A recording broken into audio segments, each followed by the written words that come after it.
llega la noche, yo recuerdo tu cara y en las olas del mar siento tu voz y en la luz de esta luna es tu piel que me roza y esta brisa azul trae tu corazón más cerca de mí.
Su cara y en las olas del mar yo siento tu voz y la luz de esta luna es tu piel que me roza y este brisa azul trae tu corazón más cerca de mí. Esta brisa azul trae tu corazón más cerca de mí.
city feeling far. Your ghost in the corner, sipping cheap regret. I gave you my heart, you ain't done with it yet. These low-light blues keep calling my name, soft as a whisper, sharp like pain. I tried to run, I tried to choose, but the night keeps singing these low-light blues. Your shadow dances when the jukebox cries. Truth hits harder when the day lies. Every promise folded in smoke and sound. Love's just a record that keeps spinning round. In low-light blues, slow and deep, sing me awake, don't let me sleep. I paid my dues, I broke the rules, still walk alone with these low-light blues. When the bass breathes low and the piano sighs,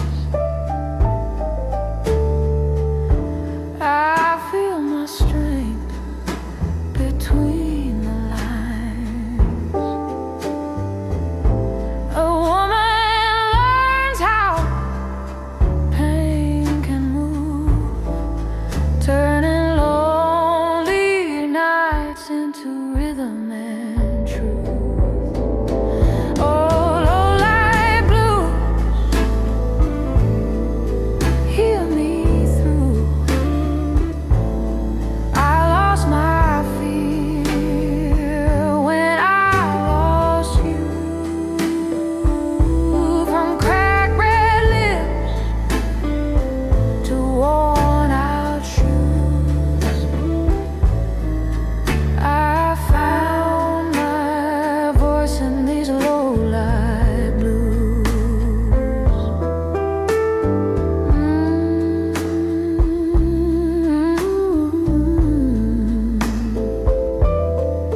Low-light blues faded out slow.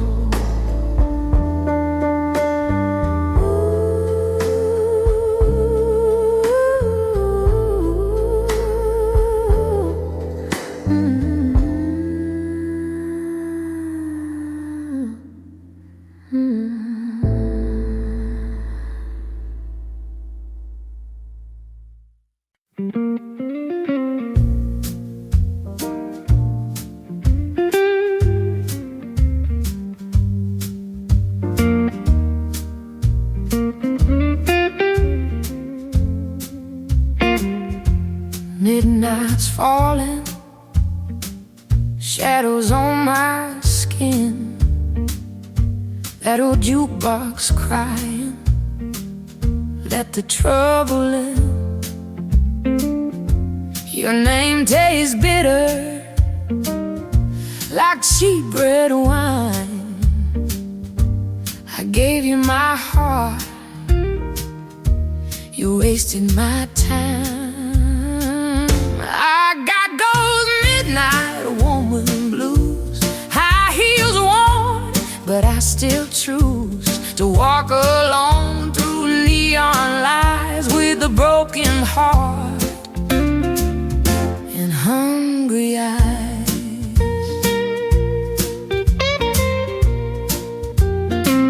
You said forever with a crooked grin,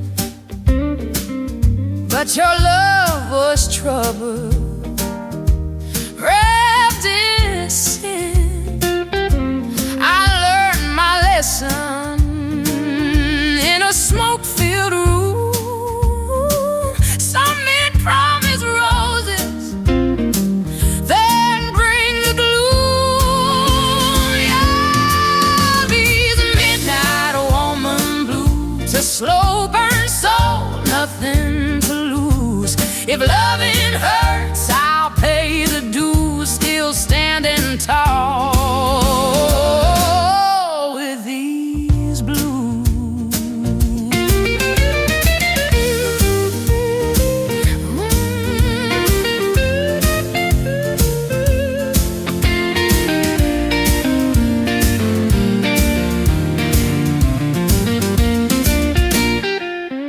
When the bass rolls low and the piano moans, I feel alive in my shattered bones. A woman sings what she's been through. Pain turns gold when the rhythm's true. Oh, midnight woman blues, hear my cry, love too deep. But I won't deny this voice was born from truth and scars. I ain't yours, I belong to the stars. Yeah, midnight woman blues fade out slow. Let the sorrow cruise.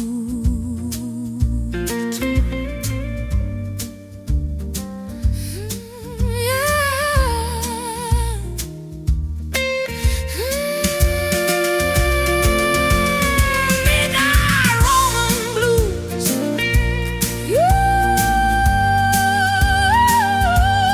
Midnight woman blues.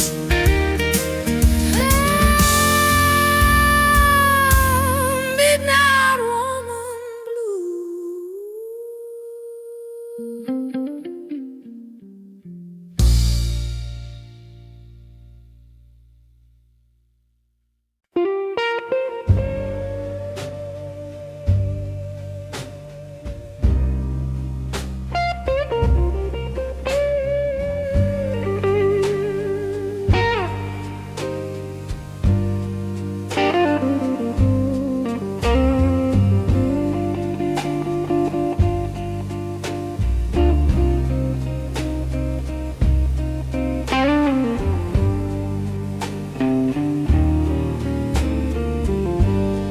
low light burning in a one-room bar.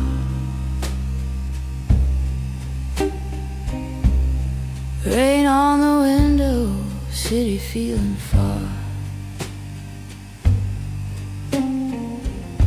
Your ghost in the corner, sipping cheap regret.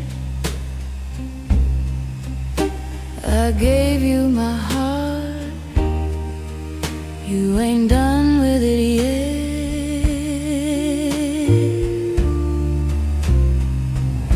These low-light blues keep calling my name, soft as a whisper, sharp like pain.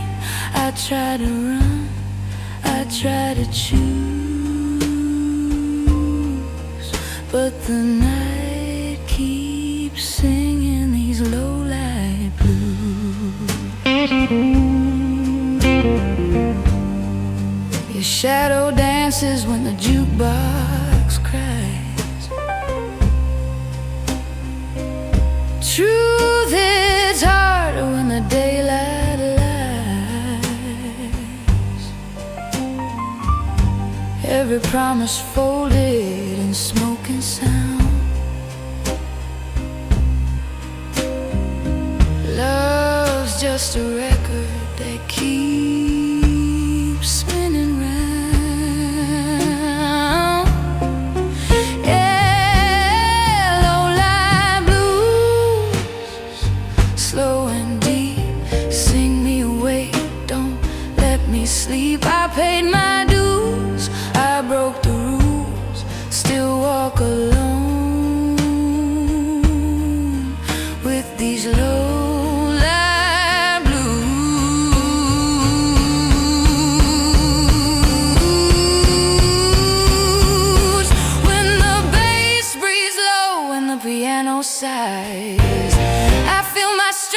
between the lines.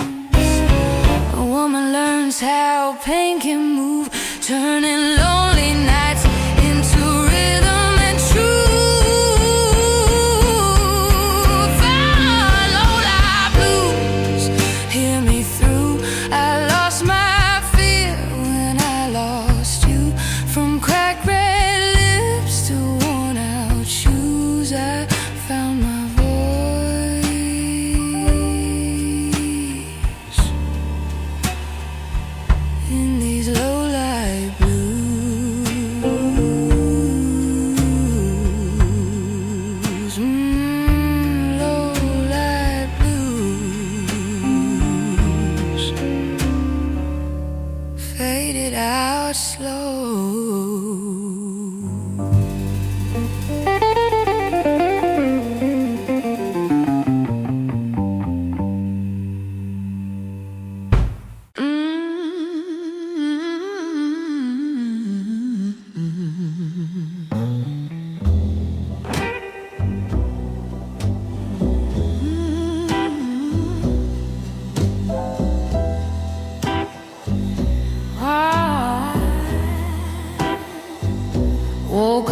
this morning with that low-down blues. Moonlight in my mirror, baby, I got nothing to lose. Your love like whiskey burned me deep inside. That old heart's a raging, but I still won't hide.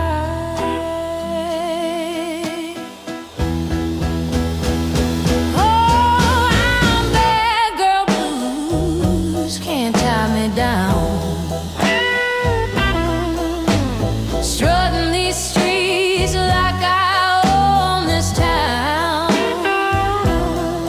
Got sorrow in my shoes, fire in my heart. Might break you once, but I'll never fall apart.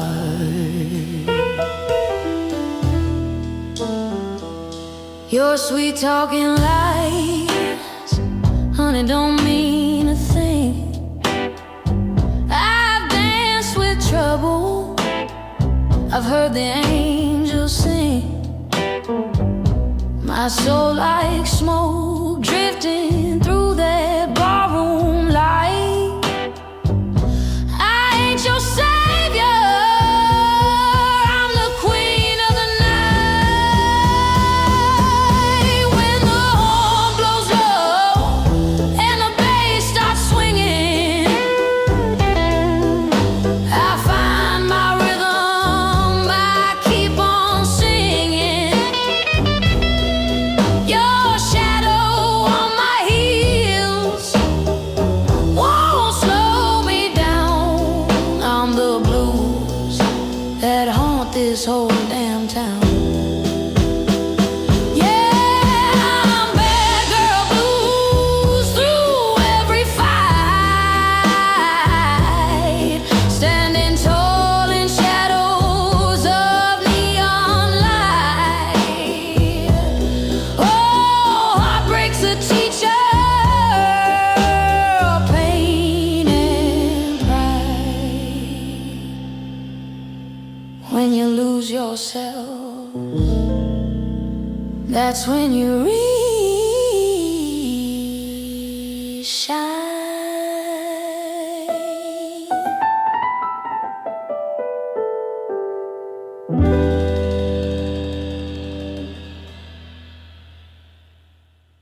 There ain't no use to sit and wonder why, babe, if you don't know by now. Ain't no use to sit and wonder why. It'll never do somehow. Oh, when your rooster crows out the break of dawn, look out your window and oh, I'll be gone. Oh, and you're the reason I think twice, it's alright. Ain't no use in turning on your light, babe. The light I never known. Oh, now it ain't no use in turning on your light.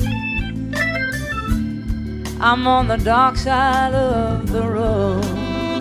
Oh, now I'm thinking and wondering, walking down the road. Oh, I once loved a man, a child, I am told. Oh, I gave him my heart, but it wanted my soul. Now don't think twice, it's alright. Ain't no use in calling out my name, boy, like you never done before. Oh, now it ain't no use in calling out my name now. I can't hear anymore. Oh, I wish there was something you might do or say. Oh, to try and make me change my mind and stay. Oh, but we never did too much talking anyway. Now don't think twice, it's alright.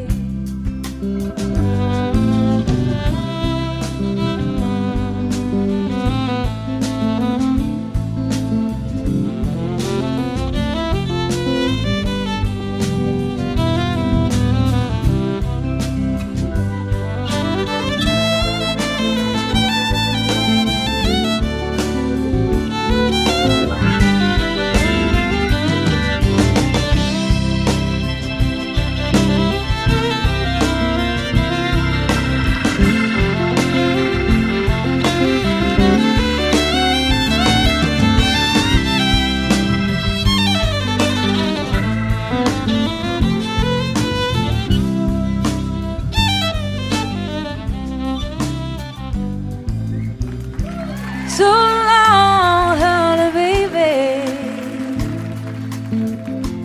Where I'm bound, I can't tell. Oh, my goodbye's too good a word now. So I'll just say farewell. And I ain't saying that you treated me unkind. Oh, you could have done better for Lord, I should have done mine. Oh, you just kind of wasted all my precious time. But don't think twice, it's alright. Oh, you just kind of wasted all my precious time. Don't think twice, it's alright.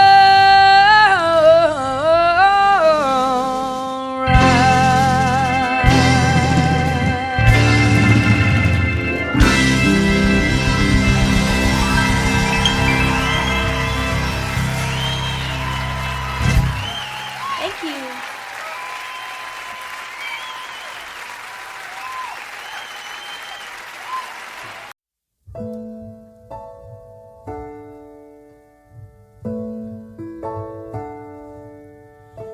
Ain't I got you on the back foot? And you know I got you really good. And there's something deep inside of me I got to be. And if you find it hard to follow me, if I lose you in my jet stream, then you only got to raise your eyes and see me fly. Don't tell me that I won't, I can't. Don't tell me that I'm not, I am. Don't tell me that my master plan ain't coming through. Do you tell me that I won't, 'cause I will. Don't tell me how to think, 'cause I feel. And yes, I know what's real and what I can do. something that you won't see every day. A little girl who found her way through a world that's designed to break on loving your dreams. And if there's one thing I would say to you, is that there's nothing that you can't do. And yes, it's all about your attitude. Don't let them get to you. Don't you tell me that I won't, I can't. Don't tell me that I'm not, I am. Don't tell me that my master play ain't coming through. Now don't you tell me that I won't, I will.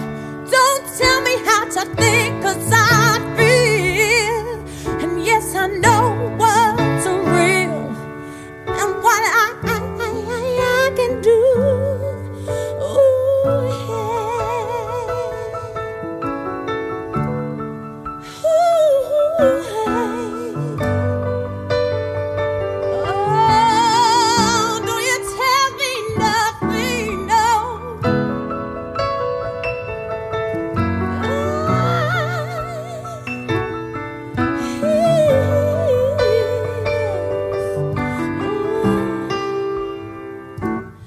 And we're singing in our own voice. We can make that choice to be free. Yes, we're singing in our own voice. We can make that choice to be free now, to be free now. Don't tell me that I won't, 'cause I can't. That I'm not, 'cause I am. That my master plan ain't coming on through. It's coming on through. Don't you tell me that I won't, 'cause I will. Don't you tell me, 'cause I know what's real and what I can do. What I can do. I say, you sing, all right now. L-U-V. I love it. I'm loving, yes I do. And there's nothing you can do here. Music. Ooh, L-U-V. I love it. I love it, I do. Yeah. So don't you tell me nothing. Ooh, ooh, okay.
Had dinner with him last The night. grey man. Oh, were you? Basher. Oh, Basher. He's fantastic. What a fine man. A fine musician. They've got a picture of him on the wall of this VH1 studio in Camden Road where we were, and he looked like a lemur, like, because he's just had really light blue eyes, and just the photograph looked like he was holding a guitar, and he just looked like one of those exotic Madagascar lemurs that only come out at night. It was just great. I used to run a little venue in the north of England, which was an old wooden pavilion that was been knocked down now, and we booked this band one night, and they pulled. So the agent said, "Well, I've got this other band called Brinsley Swartz. Do you want them to come?" Yeah. So we said, "Okay." So they turned up, and it was just brilliant. They went down a storm, and it was a really, really good gig. It was just amazing. Very, very good. Are we rolling? He's Okay. one of a kind, Oh, really. One of those people that you're just so glad he's around. Paul Carrick as well. Oh, great guy. Well, Bonnie. We're still here with our same jobs. I knew you were going to It's say a miracle, isn't it? that. A live album. And about time too. Tell me about it. Yeah. Not from lack of wanting. Really? So why now? A couple of reasons. I've been being besieged by people over the years that say, your live shows really capture you, and if only you could get one out, you'd really come across. And I was all ready to do one because of, Little Feat years ago had that great Waiting for Columbus album, and it really broke through and captured them in a way that the studio ones, although those were great too. And I just have been waiting and waiting, but the situation with Warner Brothers where I was for the first 9 albums up until 82, I was with Warner's, and I wanted to do the live record after my 8th record, and it just they didn't really feel, and neither did I, that the promotion for it went well, to put it mild. I'm trying to be polite. And radio really stopped playing any kind of progressive format, so I was basically shunted off into the hinterlands of fringe music. And even though I was selling well in my concerts and my core audience bought my albums, it wasn't the right label situation to put out a live record because they didn't care enough, frankly. So it took me a while of waiting to get on a new label, and then God knows after the Grammys hit, things have been really great with EMI Capitol, and I wanted 3 studio records under my belt to draw from great songs that people would be familiar with. And I've been basically planning to have this lineup of guests for a long time now. And finally, I've got the great band that can play the songs as well as the ones that play in the studio, because most of them are the ones that are on the records. Indeed. I can't believe that these friends just happened to be around. There must have been a lot of phone calls going out to get all these guests on this album. Well, you've got to plan because people's schedules are way in advance. I mean, I know what I'm going to be doing 5 years from now almost. So everyone's booked and everybody's got their own album schedules. And Jackson said, I'm going to be recording, but it's if you can film and record in California, I bet you I can fly up for the day. Hornsby had already made room in his schedule for me. And this was planned in March in order to secure the mobile truck. The concert venues go on sale, at least a couple of months before. And, of course, the film crew, we had 9 35-millimeter camera, film for 2 days. So, that's almost $1 million type of proposition just for the film alone to film the 2 nights. And so, yes, it had to be way planned and approved and paid for in advance. But I must admit, the sound of the album is one of the best live recordings I've ever heard. Oh, fantastic. And I'll tell our engineer that because he worked his off trying to make it. Because I'm not a big connoisseur of live albums. I mean, I listen to James Taylor's and Peter Gabriel's and of course, Little Feats I play a lot. And I have some live Westwood One radio programs that I've listened to and gotten copies of live performances where I've missed someone's tour. But I really wasn't an audiophile enough to know that it turns out, I found out from doing interviews, that most live albums get listened to once and put on the shelf. So Ed said, he really wanted to go for, making this the best live sounding record he's ever heard. And he studied a lot of them about how much echo in the room echo to leave in and how much clapping between songs and how much talking, where there was a lot of deliberation that went in. And of course each song is from sometimes a totally different night in a totally different hall. So there's a lot of post-production work that went into this. And it works so well. A couple of things. Vince Gill has described you as the wildest lady he knows. All right, Vince. What do you think about that? I think he's the guy that all of us would love to get wild with, actually. He's the nicest star Well, actually, Brian and Bruce and Jackson, my special guests, are pretty nice too. In the unneurotic field, you know what I'm saying? Like people that are just folks when you meet them. I don't know if that was your impression, but I know that Vince and I, over the years, I mean, when he was in Pure Prairie League and I was still on Warner's, we ran into each other and we actually did a duet together when he was first a solo act. We did a song called "Let's Do Something Even If It's Wrong," and he and I were both kind of wild. I don't mean that in a biblical sense. I just mean, wild rockers. We didn't get into this line of work because we like to go to bed at 9 o'clock. Well, you don't start till late anyway, do you? It's not late. You know what? I get up early when I'm off the road. I like the daytime hours because if you're not up partying at night, there's really no reason to be up past midnight unless you just get into one of those great moments when you can write and you're reflective and everybody else is asleep. But I've started to really like the early morning dawn hours. In London, when there's nobody else around, it's very good. I was in New York last year, and we drove out of the city we just drove out for about an hour at about 6, 7 o'clock on a Sunday morning. Nothing in New York. Very strange feeling. I very, bet it was very bizarre. strange. I bet. Very, very weird.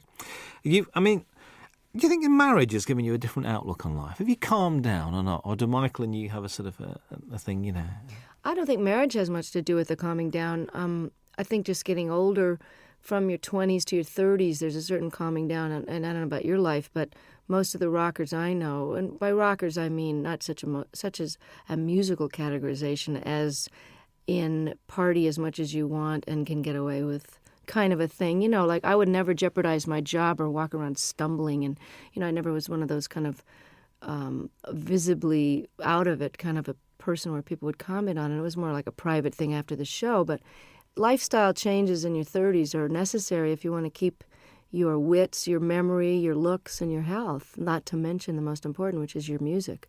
So even though I never jeopardized my job, I think my effectiveness, how many hours of the day I was able to be productive, was starting to get affected by my extracurricular activities. So my calming down that way happened in my mid-30s when I kind of quit drinking and took up yoga and bike riding and doing all those things with the ravages of time so that you end up feeling more energetic and more able to do your gig and have more fun because it just isn't fun to feel bad, I mean, I know some people make a career out of it, but the feeling bad is for the young. And marriage has just been, it's a challenge, and it's very adventurous, and it's exciting to know that somebody's not going anywhere when you have a big row. But it's also comforting to know that there's a level of commitment that makes the rough times more doable, and that makes the sweet times very, very deep. And, the learning about each other and learning about yourself. Stuff comes up in marriage that didn't come up when you're living together with other, I didn't live with Michael until we got married. And you repeat patterns in your parents' marriage, whether you wanted to or not. And I found that to be a very big surprise because it didn't happen before until you get married. I think you hear those words coming out of your mouth and you go, there she is. There's that mom thing again. Bruce Hornsby appears on 2 very different songs on this album. Very much Thing Called Love and I Can't Make You Love Me. He's not only a great musician, but a really nice guy. And these 2 songs not only show the diversity of your talents, but also his as well. Was that why you asked him to play on those 2 songs? It was one of those things where on the tour we did together last year, we did a 4-month double bill of the Outdoor Sheds when my new album was out, and it's quite obvious that I just think the world of him. And he made such a difference on I Can't Make You Love Me, and then he invited me to play on and sing on his last record before this current one.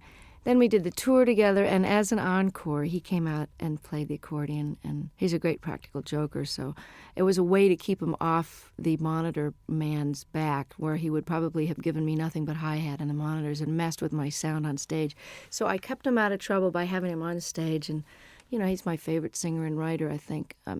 It's just, Prine and Jackson Browne and him, that's it, and Paul Brady. I Can't Make You Love Me, I can't even imagine recording live without him on it. So he was very gracious, and I just got to participate in his PBS special and got to play with Pat Metheny, the 3 of us on stage alone, singing The Tide Will Rise. And it was just absolutely a highlight of, my respect for those men is just unbounded. And his musicianship is far surpassing anybody in the pop world that I know. He's really as nice a person as he is a genius, too.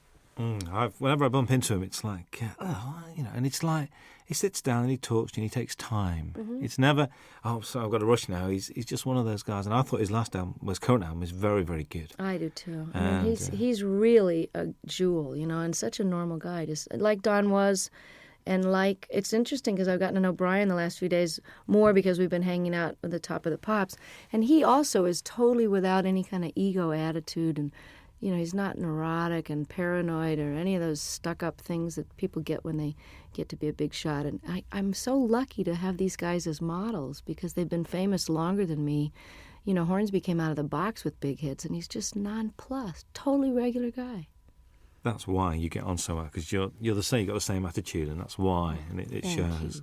I reckon this record's great to listen to when driving. I mean, I've been driving around listening to this. I think it's brilliant. God, I'm so glad. It's so new that I haven't had reviews yet. So this is it. Give it to a friend. So go and drive around, listen to it, and it's great. A song on it, Shake a Little. New song to you. New song by the guy Michael Ruff, who wrote "Cry on My Shoulder" on Nick of Time, and. I listen to so many tapes of things where people have a cover letter that says, "This is so perfect for you. We've had you in mind," and then it's just dreck. So I appreciate the thought, but, I don't know whether to throw a bucket of water on them the next time I see them or just never answer their phone call. And then there's these jewels like Michael Ruff, who's a brilliant artist on his own and has never gotten the attention he deserves. And I think he's actually got quite a good career in Sweden going on for some reason. But he had 2 great records on Warner Brothers years ago, and the women are all mad for him because he's absolutely gorgeous. But what an unbelievable tune. I'm glad you mentioned it because I love it. I think it made a good single, actually. I was listening to it. I think so, would make too. A good single. Matters of the Heart is haunting. I mean, that's one where I think you mentioned this capturing the audience. You could hear a pin drop in that auditorium. They're all there as one, I think. I mean, and hadn't heard the song before, too, so that was really which is great. like, ugh. Yeah. And, did you feel that was a special performance that night with them? Exactly. That was why we picked that night's performance. I mean, all the great part about recording 6 nights is that we really got the best performance of each one. It was hard to choose sometimes, but there was always one that had that pathos and a unity of, whether it was a spontaneity or just not thinking about it. Everybody forgot about the tape, and the audience, for whatever, it's almost like a great meal or making love. There's just that one evening where you're doing the same thing with your lover that you've always done, but it's just fitting and feeling perfect. And that this track has got a soulfulness to it, kind of a Ray Charles thing that, Michael McDonald is an incredible writer and singer. So the fact that to wrap myself around one of his songs like this is, you're as good as your material. And like I Can't Make You Love Me, this is one of those classic songs. I think what's nice about this record as well is it's not Bonnie Raitt's greatest hits live, which I'm so pleased about. It's a real, it's almost it's a comment and it's a reflection. Was that purposeful, the way you selected the songs? Yeah, and I'm glad to hear you say that. This is terrific that it's coming across, even in its shortened 1-disc version of the 2-hour concert. I mean, we were actually surprised, Don and I, when we had to narrow this down, that this played as well, and we almost like this order better than the ones with the extra 4 songs on it. I had no intention of doing a greatest hits because why would somebody want to buy it? Well, I suppose they would want to have all those so-called hits on one record, but why not try letting the songs go out the way they've evolved over the last few years? I mean, Love Me Like a Man, I recorded in 1972, and the guitar solo is never going to be the same twice. And certainly Have a Heart and Love Letter and different songs from Nick of Time, all of these songs have taken on their own character depending on the tour that we play them. Each tour, everything gets a little shifted by the band members, because just to keep it interesting, but also they just grow. Tempos are changed, Have a Heart has a kind of a South African guitar part on it, and that's partly because I've got one of the greatest guitarists as a foil now, George Marinelli, who used to play with Bruce Hornsby. So I wanted to add something different to the older songs and give people, we got 6 new songs, so it's a little bit of everything. I think so. Charles and Ruth, I'm pleased they're on there. I get the impression the way you work together, there's a real mutual respect amongst the three of you guys. Oh, total. And, I mean, of all the people that are on a stage at once, everybody has admiration so deep that, you know, I hope it comes through, and I'm glad to hear you say that it can be felt, because Ruth Brown single-handedly was such an influence on Etta James and Aretha Franklin and all the people that I grew up listening to. When I was old enough to read about their influences, they were the ones that mentioned Ruth, because I, of course, was only, 1 year old when her first record came out. But she's built Atlantic Records with her singles in the late 40s and 50s, as did Charles Brown, who's no relation, by the way. They're just from a totally different part of the country. But he also was seminal in starting the whole West Coast blues sound, the transition between the post-war jazz era, and he took his Texas very funky roots. He also was classically trained, and he melded them into the style of jazz with the Art Tatum flavor and the beautiful classical music, to where Nat King Cole became famous based on the music that Charles Brown was doing. And, of course, Ray Charles is a direct descendant, although he doesn't credit Charles, and has never turned around and really helped him, nor have Chuck Berry and some of the other people that really grew up idolizing him. And I always felt it was strange that the great rhythm and blues artists and the white artists of today, who owe such an incredible debt to these pioneers, would not only not put them on the show, or at least throw some money towards the organization out of which they can get some health insurance, since they didn't get any royalties. Because this is the biggest criminal revelation I found out in the last 6 years, is that nobody before 1970 did get royalty participation.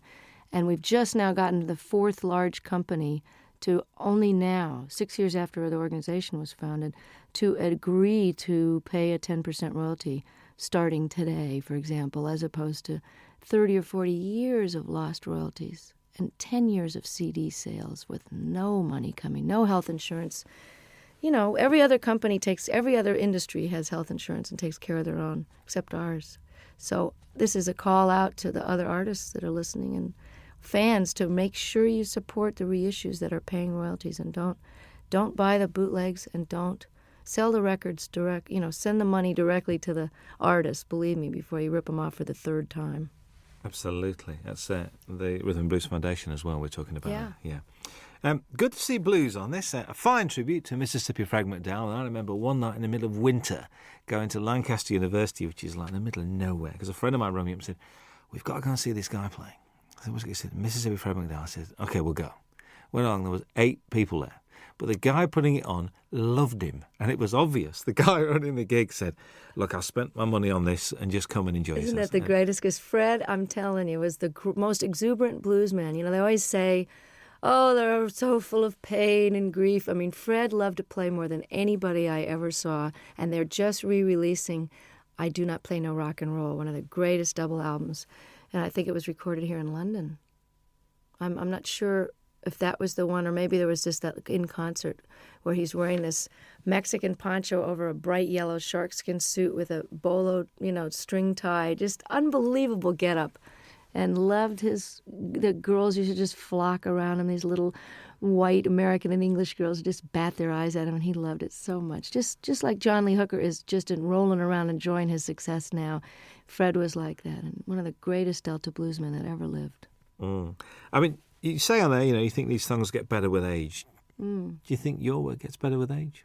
I sure hope so. I mean, don't you think you're better at your job now? You got more seasoning and humor and perspective and knowledge. I mean, I always think people, as they get older, if they're lucky enough to keep their wits about them and don't get too cranky and discouraged, that people's wisdom and opinion at 70, 80, 90 years old they're like gems, If you're smarter now at 45 than I was at 25, why won't I be even smarter at 65? So I hope that my music is richer and deeper and more accomplished. And I never saw B.B. King or John Reid or Pablo Casals or Segovia get any less with age. They just got more. Absolutely. You're always introduced, which I do like, as Bonnie Raitt and her band, including Hutch and Ricky now. I mean, they're part of the furniture. Hutch, how long's he been around? A long time. He's has the distinction of being one of the only white guys ever play in the Neville Brothers, although they've had a white guitarist for a while. He is so respected by every type of musician. You know, he played in Central America, lived there for a while. The New Orleans cats think he's just it. He lived in San Francisco, was in a band called Copperhead. He knows Celtic music inside and out and can play jazz, Algerian music. I mean, there's nothing the guy can't play. And if you ask him a question, he can give you every detail of every side musician. So he's like a walking encyclopedia. These are sort of nice guys to have around, I think, to contribute to what you're doing. Oh, I'm so lucky to. And this is the best benefit of success, is that while Hutch has been with me for over 10 years, at whatever salary level I was at, he was with me during the rough years in the 80s too, rough meaning couldn't pay very much. Ricky, who has been a successful producer living in Australia, doing film scores and, just co-produced the Boz Scaggs album. And, for those of you, Ricky Fattar from South Africa, he was in a young band called The Flame that was quite famous and was in the Beach Boys for a while. I'm able to afford musicians of the level that I've got now, and that is probably that and raising really great amounts of attention and money for political causes that really need the bucks. Those are the two most incredible aspects of my success that have made the biggest difference, that and good catering, backstage, to actually eat food that hasn't been sitting there for 4 hours. But to be able to play with Ricky and Hutch and have them leave home and come and play with me is just, it's like a dream come true to every night have these guys. That's why this record was done now. That's why I say in the liner notes, this was the time and you are the reason. Absolutely. Jackson Browne had to be here, really. I mean, there aren't many stages that you and him haven't shared over the years, mostly benefits as well, actually. But, to do Opening Farewell is just a bit special, I think. And, we didn't know what we were going to do. I was going to cut this wonderful reggae tune that he did on his last record called I Hear Your Heart Beating Everywhere. I love that song, and I thought we could have a duet, kind of a, We Be 40 kind of a thing. I don't know. And we tried it in my key, and it just didn't sound as good as his. So I said, well, maybe we should send the band off to the wings and just sit here and play Opening Farewell. And it was just done. He came and never had a chance to rehearse it. He never had sung it in that key, never sung a harmony part. And all of a sudden, we're filming and recording it for the history, and he was really a champ. I can barely look at him because I love him so much, and he's so gorgeous and never changes. But yeah, I said that he had to be on the live record because he knows too much about me, and I'm afraid he's going to talk. He knows where the body's buried. Well, I know where his skeletons are buried too. There's an argument that drink and drugs have added to some of the finest music and literature, and also that all the great artists have got to be a shade crazy. Eccentric, crazy, call it what you will. What do you think about that? Totally agree. It's true that some of the greatest works of literature that are currently recognized and studied by even the religious right as great works of art. Hemingway, all the great works of the 20th century, certainly that whole revolution in the 20s, people were faced. I don't know what the expression is over here, but pissed or whatever. There are a lot of that whining and writing about your mother and tortured. A lot of that stuff, when you know about addiction, you know where that mentality is coming from. Well, that's what makes great artists torture. And artists torture themselves. And the myth is that you can't be, quote, funky or as deep or as soulful or as funny if you're not sort of loaded or hungover, is blown by the fact that John Hyatt and Stevie Ray Vaughan and some of the greatest artists of our time are still kicking, sober. So, and I'm here to tell you from that song that's on this record, and I don't know if it made this cut. Did Feeling of Falling get? I think that's the one we did leave on. Because I want to let people know that just because you're straight doesn't mean you're not totally miserable and twisted sometimes. And it's out of that angst and misery and longing, which is just part of being alive, which you feel more acutely when you're not anesthetized, that some of the most powerful stuff has come out of. My guitar because it's excruciating to be awake. So it's just a different kind of art. If anybody thinks I'm not miserable, look again, And sometimes it's a lot easier to just toss a few back and forget about it, It's trying to be awake all the time that'll get you some good blues tunes. Most definitely. The old tortured theory goes out the window there. And there's this song with Bryan Adams. I mean, what's the story behind this? Did you call him or did he call you? Or if someone was to say to me, okay, you got a new album coming up, and, you've been on the road with Longing in Their Hearts, and you have this ballad here, and you found this Michael Ruff song, but you know what I'm really missing as a rocker? I just wish somebody that I really love would call me up. And, it was like the universe answered my prayer, and I get this phone call from Brian, who I haven't heard from for a few years, and he says, I wrote you this song with this woman, Gretchen Peters, and I hope you like it. It's on the way. I listened to it. It's like tailor-made, great lyrics, a tried and true topic, but set in a very clever way. You need a rock, not a Rolling Stone. Simple, straight-ahead rocker. And then on top of it, his album was postponed, so as we got closer to the live recording, I went, oh, it would be really great, as if he could sing this with me. And he did. He said, I'm coming. I just can't believe it. It's like for all the blues people that I helped and all the obscure songwriters I've done songs and talked about over the years, to have somebody like him who is really huge over here in Europe where I can't get arrested really. And, for him, he'll be doing for me what I'm doing for Ruth and Charles. So without any compromise and just pure admiration and love, and just love the guy's work so much, and I love him. And here I am getting to have this handed to me, like Eric and Elton saying, hey, you want to be more known in Europe? We love you. Come on to the Wembley show. That's the payback, is that it all goes around in a big circle, and then I get more well-known, and I can bring Charles Brown over to Europe. So that's the way it works, Oh, that'd be very pleasant, actually. Very nice indeed. There's 3 songs that run together. There's Longing in Their Hearts, Love Sneaking Up on You, and Talking Heads, a storming version of that. All right. Were they the same night? Because they just run together. I think they are the same night, actually. But they were pretty slamming all.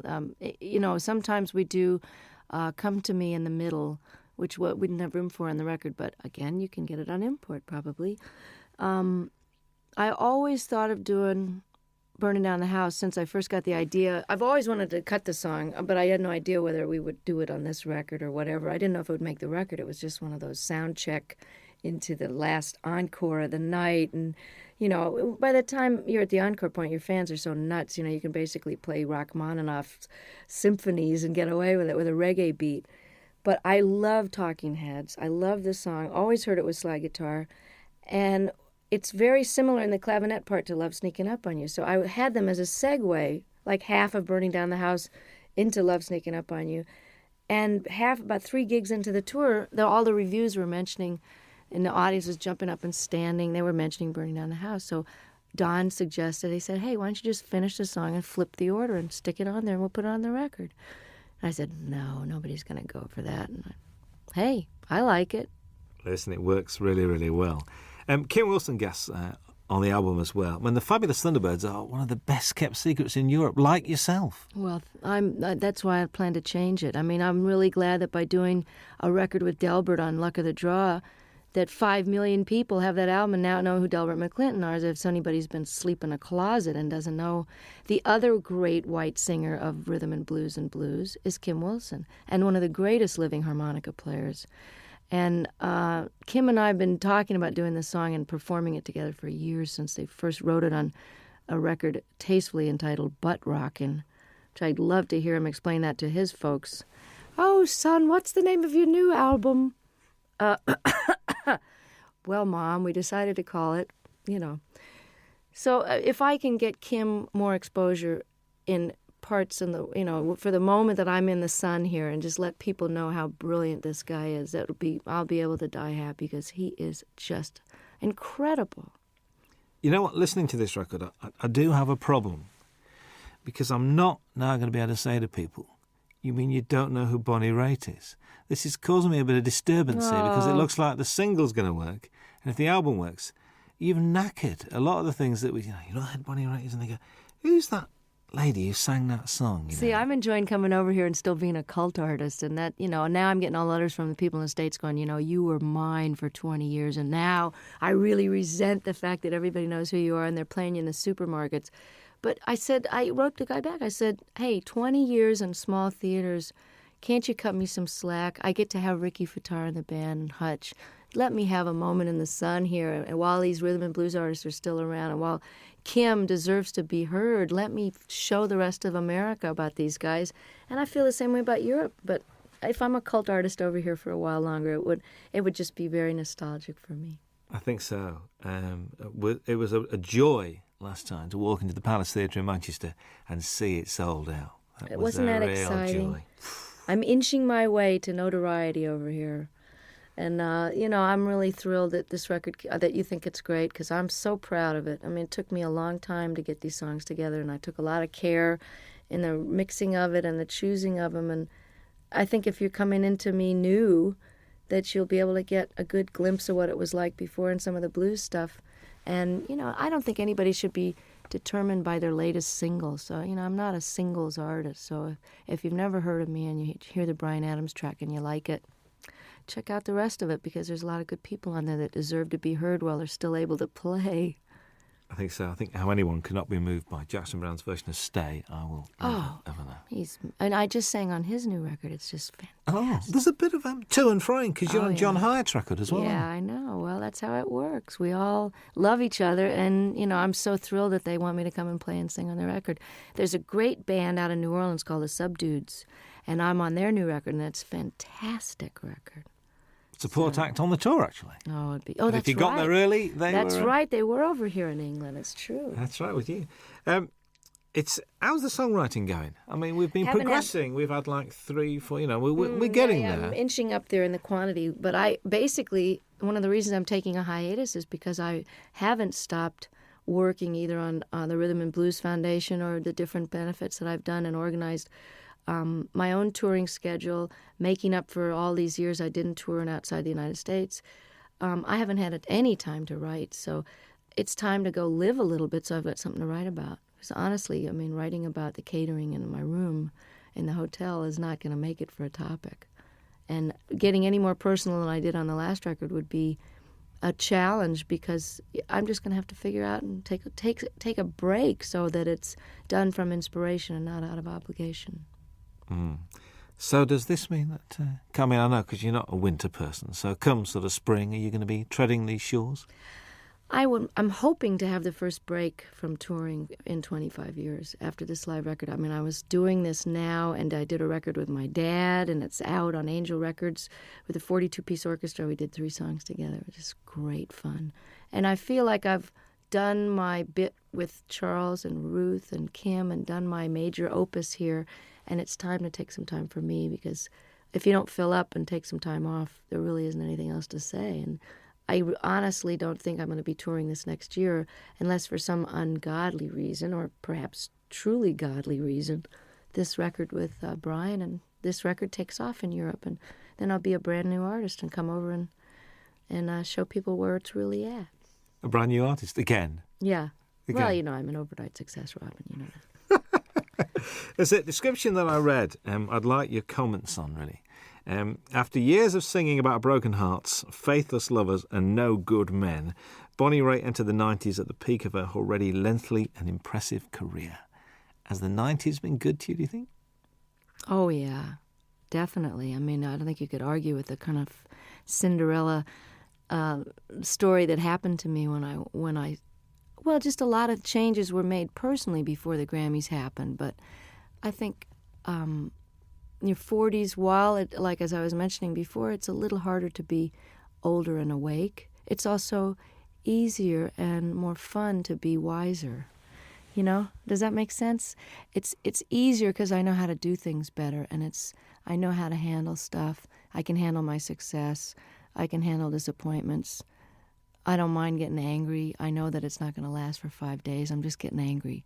So the process of growing up is happening now as it is for a lot of rockers, because it's just sort of a postponed adolescence sometimes until your 30s and 40s, and then that's when people settle down. So I've had a really great last 5 years. And I'm looking forward to another 25 and another couple of live records in the middle of those. Absolutely. Bonnie Raitt, thank you very much indeed. Nice to be back. Hi, this is Bonnie Raitt. Very happy to be with Robin Ross on your radio. I want to go to Dave, Scotland. Right. If we send him a tape, right, he'll do a 2-hour special. Wow. He's like a big supporter, isn't he? These guys are just, Thank you, Dave. Thank you for the homeland, for the young girl who's found her way back to your shores any minute now. I'm threatening to show up for Hogmanay again. Again? Oh, Well, tell people God. this time, will you? See, I'm the only one that remembered what happened those 3 days. The entire country was out of their minds. But the studio was. I'm coming back with a video camera because nobody in America believed it. You know, well, they had some sort of sponsorship. They had little bottles of booze on the table, and there was like 65-year-old people just totally clapping and yahooing it up, which is a little glimpse of what like a Crosby, Stills and Nash audience is going to be like in 20 years. You know, will be a bunch of old geezers singing, you know, just a song before you go. But they'll still be all applauding. And Sheena will be singing Morning Train, and me and Brady will be out there on walkers singing Thing Called Love. I found another Brady Buncher. Curtis Stigers is a Brady Buncher. Yes, he is. Curtis Stigers is a Brady Buncher. I found somebody else as well. You know, guess who cut Paradise Is Here? Cher. Heard it from Brady's lips today. I'm not kidding. That'd be great. Let's find it right now. Really? So that must be this new album because she's done the Mark Cohn Walking in Memphis. That's the single. So it'll be on the same album. Well, it's good. I'm glad that she's going to get them some wider attention, you know? Brady's record was great, wasn't it? Mr. Cummings won't know what's hitting. He won't know what to do. I know. He's great. I'll ring him up. I really wanted to do that song too, but Tina had already done it. I think that Cher track's coming out for Christmas as a Christmas single. Paradise Is Here? Well, that's good. I'm glad. I mean, I don't know who produced her, but I hope it's great. My engineer's producing Anne Murray's new record, which should be great. All right. Yeah, she's terrific. When I call you up. Remember when she did that? She wouldn't do an acoustic, would she? She should have done. She wouldn't do an acoustic for us. She's doing one now. Hello. I'll come in here and do one. Yeah. We had John Hyatt. John Hyatt did 2 songs. Did he? Yeah, John did 2 songs. Finn did 2 songs, did they not? Which is Neil and Tim Well, Finn. they just told me to come and talk. They did Weather With You, and they did... Nobody asked me. We'll ask you. Anywhere, anytime. Well, you know Hey, we're you like. know. You could play the national anthem and we'd listen to. You know that. So, I'd play your national anthem. It'd be interesting. Yeah. It'd be good. Really good. So you're going to Scotland on this break? You're going to try. I want to. I was threatening to go to Ireland or Scotland over the weekend, but I'd like to come back when the days are longer, because it's too hard to come over here and have it get dark at 4. Yeah. Not if you're unless you. Especially over that You way. know what I mean? If your You need to get nighttime over the hours West can be Coast. more productive, but I want to be able to see stuff. You know. Yeah. You were going to go around Ireland last time I spoke to you. You were going to I visit did Ireland. it once a long time ago, and I want to do it again. I may do it over the weekend. Just get down the country and see part of it. Well, I did get a whole week in did you? there. I did get a week in Scotland, a week in Ireland back in 91, right after the Grammys. Randy Newman's on Jules Holland on Tuesday night. You should get him in here. I'd love to. With Warner's, you see, Warner's a bit strange. So my best man when I got married is head of promotion at Warner's, and he won't let me do any interviews. He said, I leave it to the regional people. I said, but we're getting like 50 Randy's stations. Great. I know. I mean, Faust is a great record. Lovely man. When's Bonnie Raitt Call on Peter later? Asher and tell him I told him that he should do it. Excuse Tell me? him who you talked to. Tell him all the people you talked to and how many stations We're you going to get. start to, Just call him we got you directly. on, did we get 50 last time? Peter and Gordon. Tell him you're a Peter Gordon fan and call Peter Asher. Remember Peter and Gordon? I actually That's went Peter to see Asher. Peter. He's I said, Randy's- "No." he's But he used Randy's to manage manager. 10,000 Maniacs as well, didn't he? Yeah. He manages Little Feat. And now he's head of Sony, I think. That's right, I forgot. He got a new job. My former manager is was head of Atlantic, then head of Warner's, now he's head of Mercury. Moving Hello. around. We're gonna fire you. Here's $30 million. Get out of here. Oh God. Now you can pay the musician. Here's another label. Oh, Could you sign that for me, please? Are you kidding? Thank you. I've got great. I've got a shiny one because you haven't got shiny pens, have you? Can I have that on tape, please? And you haven't got any Robin tape. Ross has a shiny one. You haven't Thank you. Could you sign it for me?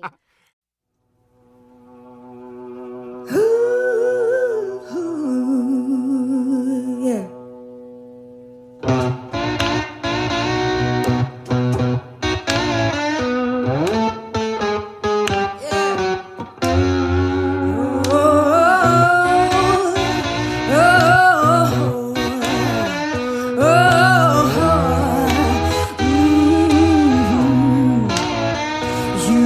better come on in my kitchen, yeah, 'cause it's going to be raining outdoors. Ooh, the woman I love, yeah, I stole her from my best friend. Some joker got lucky, yeah, stole her back again, yeah. You better come on in my kitchen, hey, 'cause it's going to be raining outdoors. Ooh, the woman I love, yeah, I stole her from my best friend. That joker got lucky, yeah, and stole her back again. Hey, you better come on in my kitchen, 'cause it's going to be raining outdoors. Ooh, oh,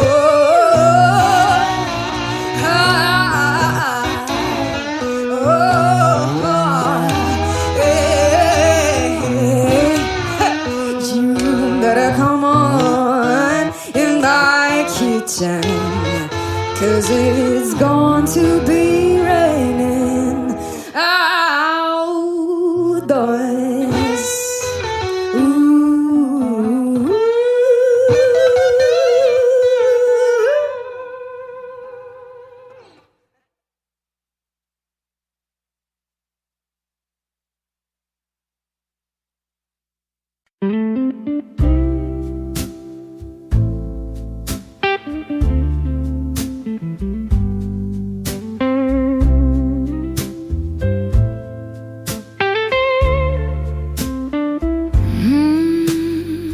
Midnight's falling,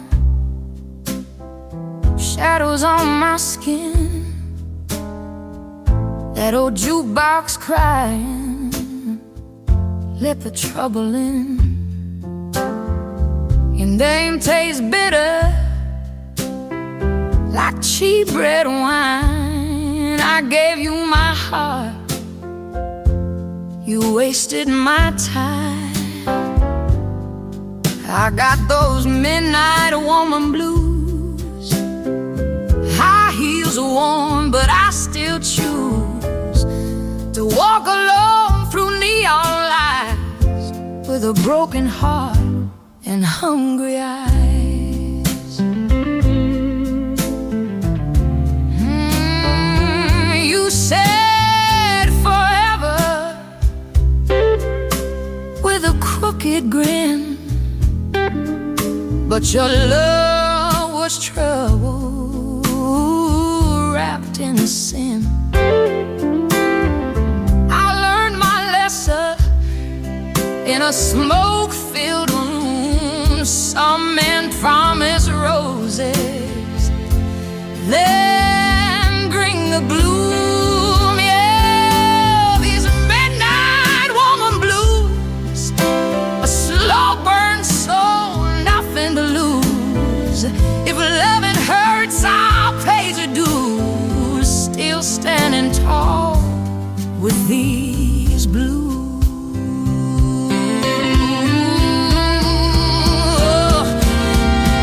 When the bass rolls low and the piano moans, I feel alive in my shattered bones. A woman sings what she's been through. Pain turns gold when the rhythm's true. Midnight woman blues, hear my cry.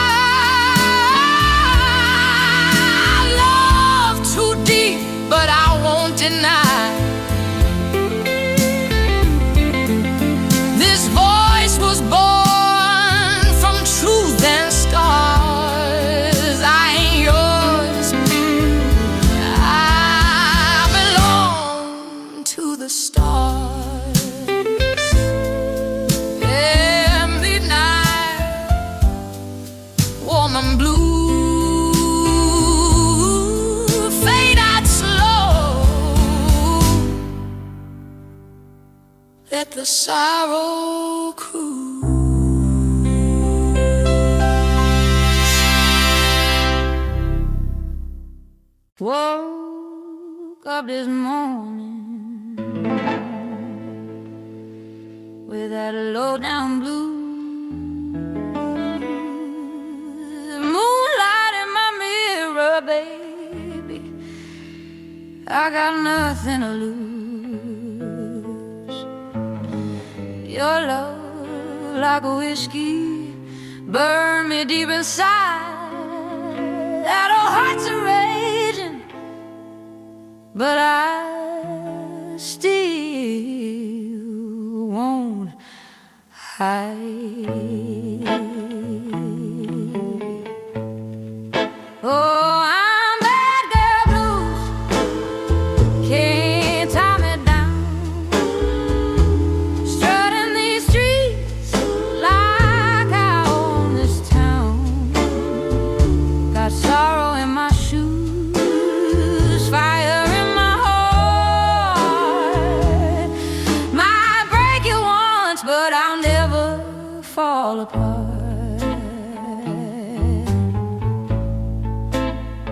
Your sweet talking lies, honey, don't mean a thing.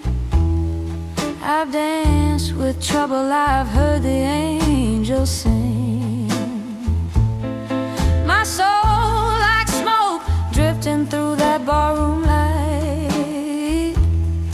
I ain't your savior, I'm the queen of the night.